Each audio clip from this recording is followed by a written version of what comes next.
have here is an original Sony digital Mavica carrying case from 1999. Over here we have an actual Sony digital Mavica FD73 from 1999. So what makes this camera so special? Well, the Sony Mavica series was actually the very first digital camera. The original Mavica from 1981 was essentially a still video camera. The whole concept was it would use a CCD sensor to record or capture an image in full motion, and as soon as you press the shutter button, it would grab a snapshot or a frame grab of that video source and capture it, or I'm sorry, copy it to a back then it would have been a 2-inch video disc. And eventually the Mavica series evolved, and I believe 1997, into this type of camera where it records to a 3.5-inch floppy diskette for computer use. It's very similar in design to the Canon Zapshot from the early 1990s that captured to a 2-inch floppy disk or to a composite video output. Now this particular model does not have the video output option that I can see. I don't see any connectors anywhere on it for such a task. So this one is purely a floppy disk model.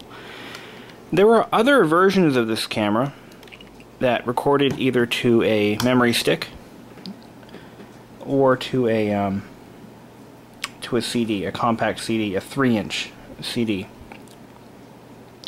The Mavica series evolved into what is now known as the Cybershot series, which is purely a flash-based camera.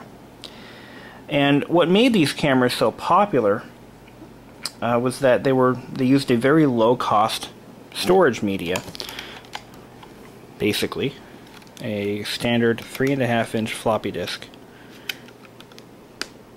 Oh, come on now. Oh, it's a gotta press the lock there. Here we go.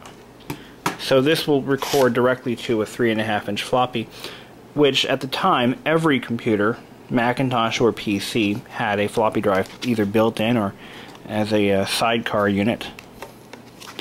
So these were very popular because they did not require expensive flash cards. Hold on a second, get this back in there. Here we go. Okay. You got to remember, in the mid to late 1990s, flash memory was ridiculously expensive and had a very low capacity. Most flash cards were between 2 and 8 megabytes. Anything bigger than that, and you were, you had to be quite wealthy. The cameras themselves were not cheap. This camera probably cost around $400 to $500 new. Actually, I think it was even more than that. So, ultimately, the demise of the Mavica series was the flash memory itself, once the price came down to a more reasonable level. So let's talk a little bit about this one. I actually got this one from work. They were throwing it away because nobody was using it anymore.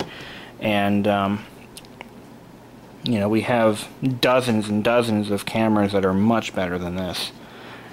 This is only a 640 by 480 resolution camera, which at the time was ridiculous because most desktop screens were set to 800 by 600 or less.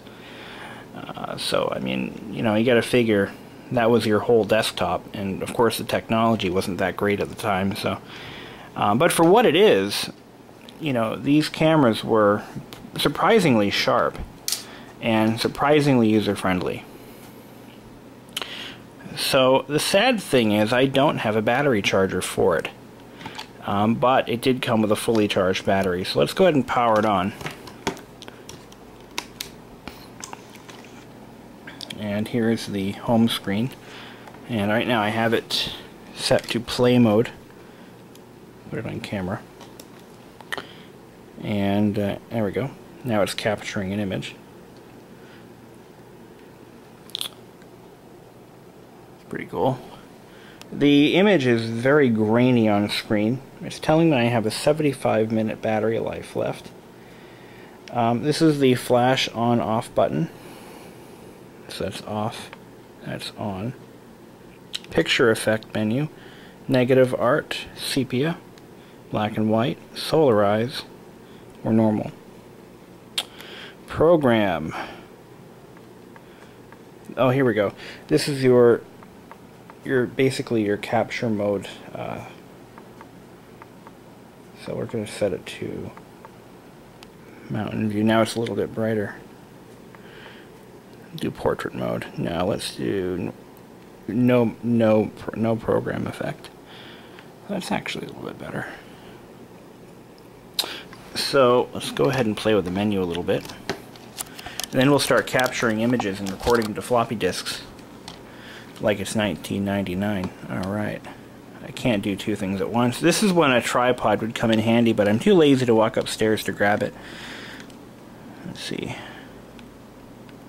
So this toggle menu, or this menu wheel, if you will, allows you to switch between these settings here. So we can go into the menu. We can set the clock. We have a disk tool menu, which allows us to format the disk. Clock set. It's actually, well, except for the time, it's 2 hours off. But anyway. Turn the beep back on. Here we go. Let's go ahead and format the disk. We can even copy a disk on this. So I could actually have a pack of floppy disks in my pocket, and if I'm shooting a couple of photos, I can make a copy on site and give to somebody else, which is kind of cool. File number order, flash level, record quality, we'll set it to fine. Of course, that will take up more space. That's pretty much it. It's a very Spartan menu. If you are looking for more options, you won't get them here. Of course, here's our timer down here. What's this? EV. Oh, that's I know what that means. Don't tell me. Timer. So let's go ahead and shoot a photo. Oh, here's the LCD brightness button control.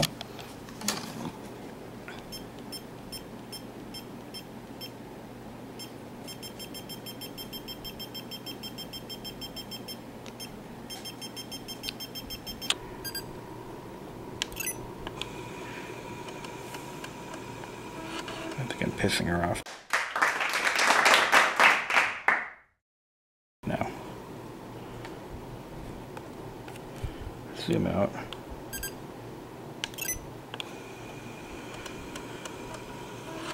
Oh. Now she's getting pissed.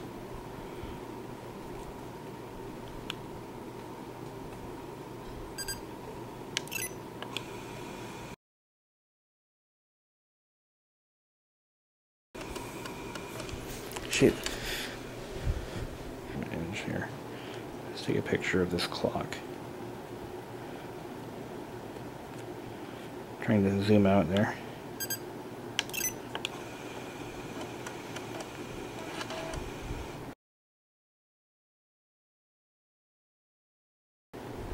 So we get 6 photos, and this tells us how much space is left on the disk.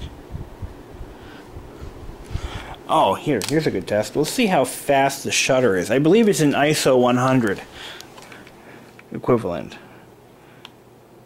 Let's see if we can get the fan to stop in midair.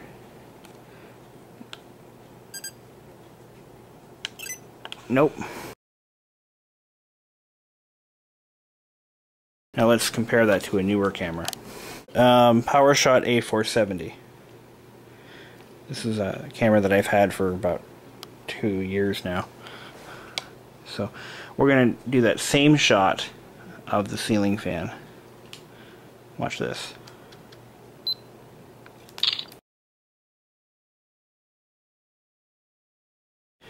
Well, I had to look this up on Amazon's website, which has the full specs on my A470.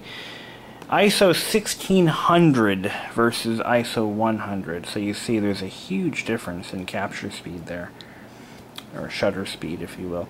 So anyway, when I was in high school, I took a course in graphic arts. And it was a level 1 course. It was just something to get some credit hours, and I knew nothing of graphic design or technology at the time. And one of the pieces of equipment that we would use was the FD73. I know it was an FD73 because I remember the model number. I was one of those kids, but and I used one of these cameras to make a special project. We had to create brochures as a class assignment, and the idea was we needed to advertise the class we were taking and talk a little bit about what the class was about and why it was important to take this class, sort of as a way to advertise it to prospective students. Being a complete joker as I was, this was the one I made. And all the photos that I took were taken with one of these. So you can feel free to pause the video to read the brochure. I'm going to try to move through this. Now, to this day, I can't figure out why I didn't just print it on a double-sided sheet of paper. It is actually 2 sheets stapled together. I think the reason for that was that when we had to display these, we had to display them on a flat surface, on a flat board. And to do that, we had to print it on 2 different sheets of paper, but I later stapled mine together. So here's a photo of me in front of an A.B. Dick single color offset printing press, which, by the way, I later learned how to run, and I actually worked in a print shop for about 2 years. Actually, I ran a flexo press, which is totally different technology, but so this is this still makes me laugh.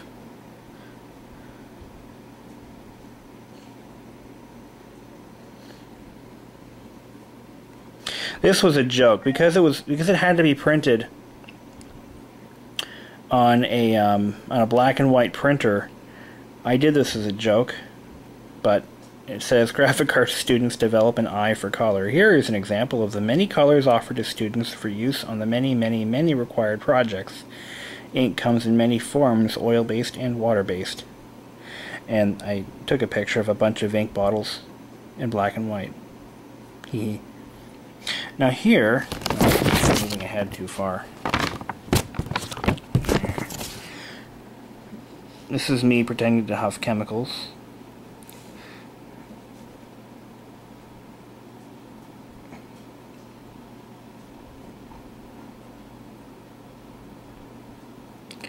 And here is me in the silkscreen process. You basically take a screen and you coat it with a photoresist. And if I'm not mistaken, you have to let it dry before it is exposed to an image. And this box is basically a drying box that I'm pulling a sheet of, a silk screen out of the drying box. But in the class, it was called a happy box, and that's what this caption is all about.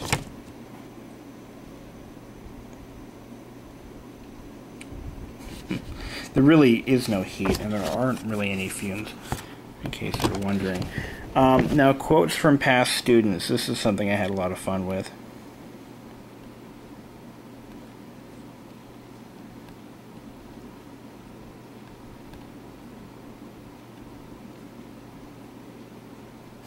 I made up the names, they weren't real. Her name was Doherty, not Dogherty. I did that deliberately.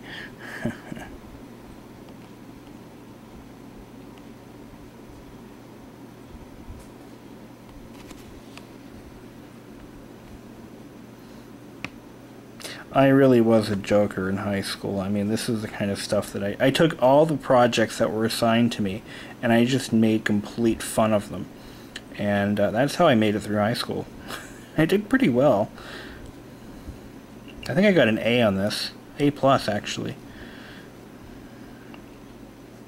If I'm not mistaken, I got the highest grade in the class on one of the assignments that I did. So I wasn't a complete loser.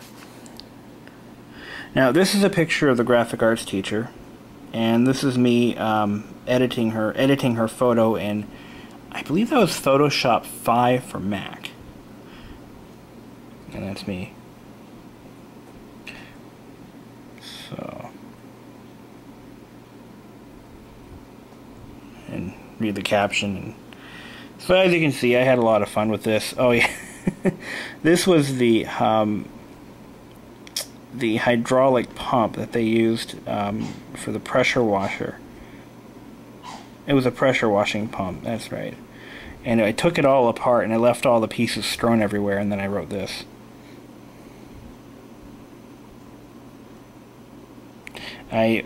There was a typo there. I ended the sentence right there, and this is a picture I drew, and Graphic Arts 2 Final. And on the back, I did an actual legitimate description of the class. And then I wrote this.